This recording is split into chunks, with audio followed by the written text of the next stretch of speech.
56,458 لسنة 2013 جنايات مدينة نصر أول المعروفة إعلاميا بقضية التخابر الكبرى، بعد الاطلاع على المادة 381 من قانون الإجراءات الجنائية، قررت المحكمة إرسال أوراق القضية إلى فضيلة مفتي الجمهورية لإبداء الرأي الشرعي.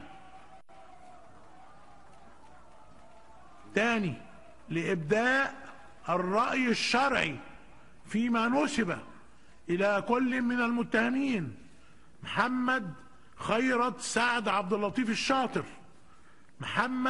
محمد إبراهيم البلتاجي، أحمد محمد عبد العاطي، السيد محمود عزت إبراهيم عيسى، متولي صلاح الدين عبد المقصود متولي، عمار محمد أحمد، فايد البنا،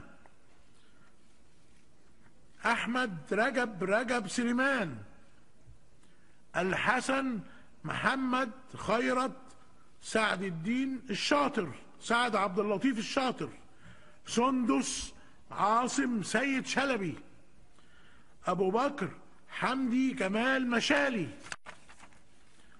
أحمد محمد الحكيم، رضا فهمي محمد خليل، محمد أسامة محمد العقيد، حسين محمود الأزاز، عماد الدين علي عطوة شاهين، إبراهيم فاروق محمد الزيات. وحددت جلسة 2/6/2015 للنطق بالحكم محمد لطفي أبو عبيد،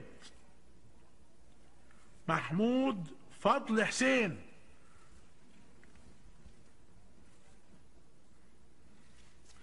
وأشرف عبد المجيد الهمص، محمد خليل أبو شاويش، محمد جمال أبو الفول، علي إبراهيم الهمص، رامي أحمد خير الله.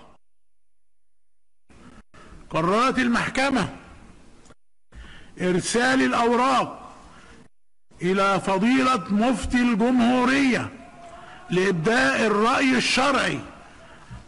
تاني، لإبداء الرأي الشرعي فيما نسب إلى كل من المتهمين: يوسف عبد الله القرضاوي،